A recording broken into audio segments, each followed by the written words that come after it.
বহু লোকে মোক প্ৰশ্ন কৰি আছে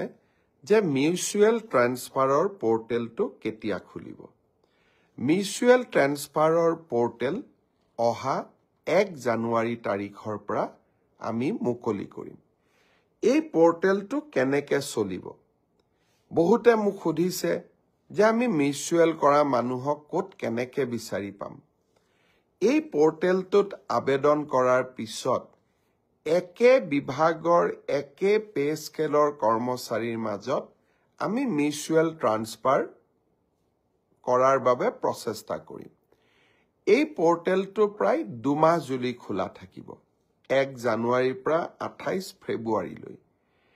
এই সময়ছোৱাৰ ভিতৰতে আমি আবেদন কৰিম আমি ভেৰিফিকেশ্যন কৰিম তাৰ পিছত আমি আপোনালোকৰ আবেদনবোৰ পোৰ্টেলত স্বয়ংক্ৰিয়ভাৱে মিউচুৱেল ট্ৰান্সফাৰৰ বাবে মুকলি কৰি দিম আৰু এটা কম্পিউটাৰ প্ৰণালীৰ মাজেৰে স্বচ্ছতাৰ মাজেৰে এই মিউচুৱেল ট্ৰান্সফাৰ হ'ব আপোনালোকক সোধা যাব আপোনালোকে সন্মতিৰ বাটমটো টিপাৰ লগে লগে মিউচুৱেল ট্ৰান্সফাৰৰ অৰ্ডাৰ নিজে নিজে কম্পিউটাৰৰ পৰা ওলাই আহিব ই কেনেকৈ পৰিচালনা হয় যদি আপোনালোকৰ জানিবৰ কাৰণে আৰু অধিক ইচ্ছা আছে সৰ্বশিক্ষা অভিযানত আগতে কাম কৰা বা বৰ্তমানে কাম কৰি থকা শিক্ষকসকলে এই পোৰ্টেলটোৰ ওপৰত আপোনালোকক যথেষ্ট জ্ঞান দিব পাৰিব অহা 1 জানুৱাৰী তাৰিখে এই পোৰ্টেলটো আমি আনুষ্ঠানিকভাৱে মুকলি কৰি দিম ইয়াৰ পিছত মোক সততে সোধা প্ৰশ্নটো হৈছে যে মুখ্যমন্ত্ৰীৰ আত্মনিৰ্ভৰ অসম অভিযানৰ দ্বিতীয় পৰ্যায়ৰ আবেদনৰ প্ৰক্ৰিয়া কেতিয়া আৰম্ভ হ'ব শ্ৰদ্ধা যুৱক যুৱতী বন্ধু বান্ধৱীসকল মুখ্যমন্ত্ৰীৰ আত্মনিৰ্ভৰ অসম আঁচনিৰ জৰিয়তে আমি যুৱক যুৱতীসকলক ব্যৱসায় কৰিবৰ বাবে উদ্যোগ কৰিবৰ বাবে 2 লাখ টকা আগবঢ়াও আৰু যিসকলে MBBS ইঞ্জিনিয়াৰিং পাছ কৰিছে তেওঁলোকক আমি 5 লাখ টকা আগবঢ়াও যোৱাবাৰ আমি 25,000 যুৱক যুৱতীক ইতিমধ্যে 1 লাখ টকাকৈ আগবঢ়াইছো আৰু তেওঁলোকৰ গোটেই ব্যৱসায় উদ্যোগ কেনেকৈ চলিছে তাক সৰজমিনভাৱে তদন্ত কৰাৰ পিছত 2025 চনত তেওঁলোকক আমি আৰু 1 লাখ টকা দিবৰ বাবে চেষ্টা কৰিম এতিয়া হৈছে নতুনকৈ আবেদন কৰা ইতিমধ্যে 1,54,000 যুৱক যুৱতীয়ে নতুনকৈ এই আত্মনিৰ্ভৰ অভিযানৰ বাবে আবেদন কৰিছে এই বছৰ আমি ৭৫,000 যুৱকক 1 লাখ টকা প্ৰথম কিস্তিত দ্বিতীয় কিস্তিত 1 লাখ টকাকৈ আগবঢ়াম ইতিমধ্যে যি 1,54,000 যুৱক যুৱতীয়ে পঞ্জীয়ন সমাপ্ত কৰিলে এতিয়া তেওঁলোকৰ বাবে আবেদনৰ সময় আৰু তেওঁলোকে অহা 1 জানুৱাৰীৰ পৰা আবেদন কৰাৰ সুবিধা পাব 1 তাৰিখে অহা 1 জানুৱাৰী তাৰিখে আমি এই আবেদনৰ পোৰ্টেলটো মুকলি কৰি দিম মিউচুৱেল ট্ৰান্সফাৰৰ পোৰ্টেলো মুকলি হ'ব আৰু সমান্তৰালভাৱে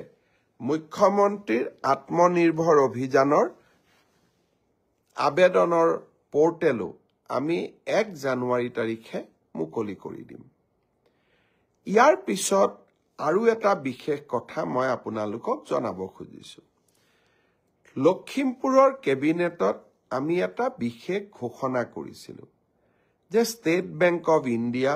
আৰু অসম চৰকাৰৰ মাজত আমি এখন বুজাবুজিৰ চুক্তি স্বাক্ষৰ কৰিম যাৰ জৰিয়তে কোনোবা চৰকাৰী কৰ্মচাৰীয়ে কৰ্মৰত অৱস্থাত যদি মৃত্যুমুখত পৰে তেওঁলোকে 5 লাখ টকাৰ পৰা 10 লাখ টকা তেওঁলোকৰ পৰিয়ালে অতিৰিক্ত লাইফ ইন্সুৰেন্স পাব চৰকাৰৰ পৰা পোৱা সহায়ৰ উপৰিও দুৰ্ঘটনাজনিত কাৰণত মৃত্যু হলে 1 কোটি টকা পৰিয়ালটোৱে পাব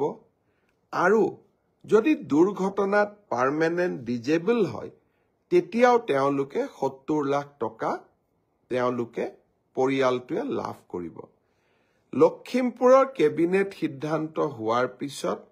আমি বেংকসমূহৰ লগত নিৰন্তৰভাৱে আলোচনা কৰিলোঁ। অহা 1 জানুৱাৰী তাৰিখে নতুন বছৰৰ আৰম্ভণিতে state bank of India, union bank of India আৰু আন কেইবাটাও বেংক য'ত নেকি আমাৰ চৰকাৰী কৰ্মচাৰীসকলে দৰমহাৰ লেনদেন কৰে, তেওঁলোকৰ লগত আমি বুজাবুজিৰ চুক্তি স্বাক্ষৰ কৰিম। অৰ্থাৎ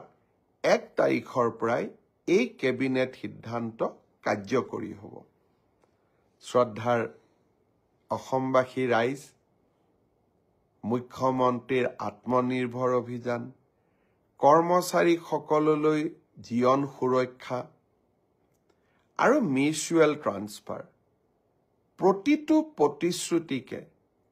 বাস্তৱত ৰূপায়ণ কৰিবৰ বাবে আমি প্ৰতিটো মুহূৰ্তই কাম কৰোঁ আৰু এই কামবিলাক সম্পূৰ্ণ হোৱাৰ লগে লগে